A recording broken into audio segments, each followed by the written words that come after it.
Your brain is lying to you right now. Your body's glitching in ways you never notice.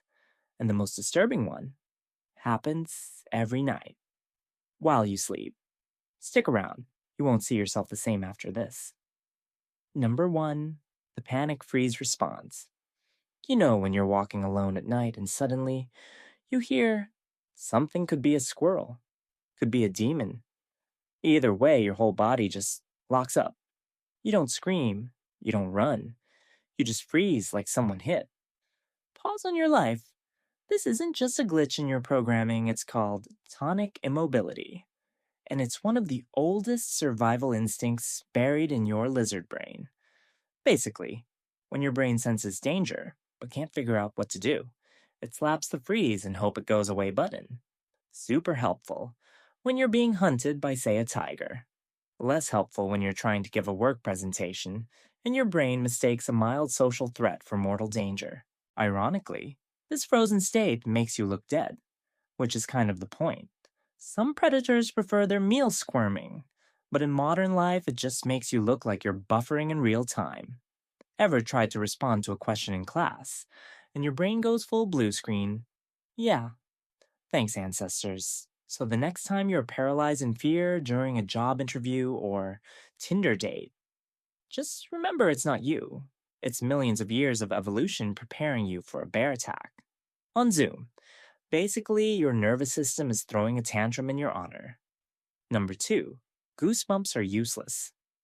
Now you're not cold, you're not scared, and yet goosebumps, tiny hairs standing up like they're about to revolt. Why? Because your body still thinks you're a furry little mammal trying to look bigger. Back in the good old caveman days, puffing up your fur meant scaring off predators or keeping heat in. But guess what? You don't have fur. You have arm hair from a failed puberty side quest. So now, you're just a naked creature getting tiny bumps. For no functional reason, evolution really said, let's keep this weird pointless feature for nostalgia. Even worse, your emotions can trigger it too. That one sad commercial with the piano music, goosebumps. That one time, you remembered an embarrassing thing you said in 2011, goosebumps. A Taylor Swift bridge, goosebumps. Your body's like, is this fear? Is this cold? Is this existential dread? I don't know, but let's raise the arm hair just in case. It's like owning a fireplace in Florida. Purely decorative, mostly dramatic. Number three, the sudden need to pee before danger. Let's say you're about to give a big speech, or walk into a terrifying meeting, or face the apocalypse. Out of nowhere, your bladder files for emergency evacuation.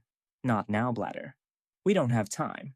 This is called stress-induced urination, and it's your body's attempt to lighten the load before sprinting away from danger. Like some kind of terrified racehorse. The logic is prehistoric, less waste in the tank. Faster escape. But instead of running from wolves, you're standing in a Starbucks line feeling like you might wet yourself if one more person orders an oat milk frappuccino. Even worse, your fight or flight system doesn't understand context. It just sees stress presses all the emergency buttons and hopes you survive, including the bladder purge. So thanks again, evolution. I love living in fear of my own plumbing during high stakes moments. Basically, your body thinks every modern problem is a bear.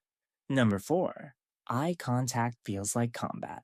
Why does staring into someone's eyes for more than 5 seconds feel like a spiritual staring contest for your soul? Because in many animals, including us, eye contact is a predator move. Seriously. In nature, prolonged eye contact is usually followed by one of two things: a fight or a meal. So your brain gets a little twitchy when someone locks eyes too long. Add in cultural weirdness, social anxiety, and human awkwardness, and boom, you get the urge to look at literally anything else. It's also why babies stare into your eyes like they're challenging your dominance, and why your boss's intense eye contact makes your stomach want to do a backflip. To make things weirder, studies show that staring into someone's eyes for 10 plus seconds can actually induce hallucinations, like seeing faces morph or shift, because your brain gets bored and starts making stuff up. So next time you can't hold someone's gaze, don't beat yourself up. It's just your inner caveman whispering, "This is a dominance battle. Look away before you die." Because apparently your eyeballs are still trapped in the jungle. Number 5. The urge to jump from high places, the call of the void. Ever stand on the edge of a cliff, a balcony, or a tall building, and suddenly think, what if I just jumped? You're not alone. That unsettling little brain whisper actually has a name. L'appel du vide, the call of the void. No, it doesn't mean you're suicidal. It's your brain performing a bizarre safety check, like a reverse psychology fire drill. Scientists think it's your brain testing the boundary between impulse and control, basically saying, don't jump. So, I'll imagine jumping just to be sure I won't. Yeah, real helpful. Thanks, brain. But that what if moment hits hard and it's visceral. Your heart rate spikes, your legs go jelly. For some, it's a purely psychological glitch. For others, it's a leftover survival instinct with a confused operating manual. Ironically, this terrifying thought is proof you want to stay alive, not the opposite. It's your brain simulating danger so you don't act on it. Sort of like slamming the brakes in your mind before the car even starts rolling. Basically, the call of the void is your brain saying, here's a nightmare scenario, so you remember how much you want to live. Cool. Terrifying. But cool. Number 6. You're not designed to sleep through the night. Think your 3 a.m. wake-ups are insomnia? Nope. They're history. Or rather, prehistory. Ancient humans often slept in 2 chunks with a few hours of wakefulness in the middle of the night. This was normal. People would get up, tend the fire talk, pray, or stare into the void, wondering why sleep is an illusion. You in 2025, sitting awake at 2:47 a.m. with your brain spinning. You're just time traveling. Congratulations. Modern sleep schedules are artificial, shaped by industrial work hours, electric lights, and coffee. But your circadian rhythm still runs on Stone Age time. So when you wake up at 3 a.m. for no reason and start contemplating your entire life, blame your ancestors. They were probably doing the same thing, but with more wolves and less Wi-Fi. You weren't broken. You were built this way.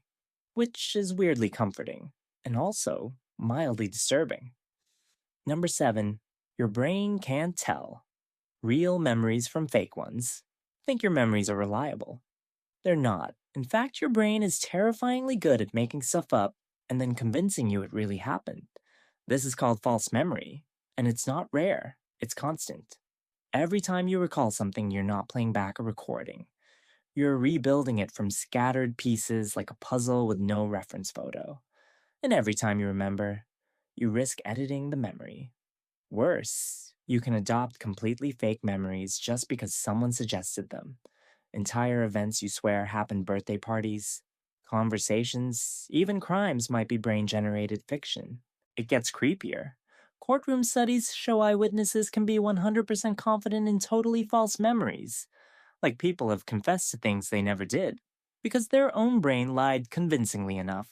So next time you're arguing with someone about a definitely real moment from your past, maybe just admit, neither of you has any idea what actually happened.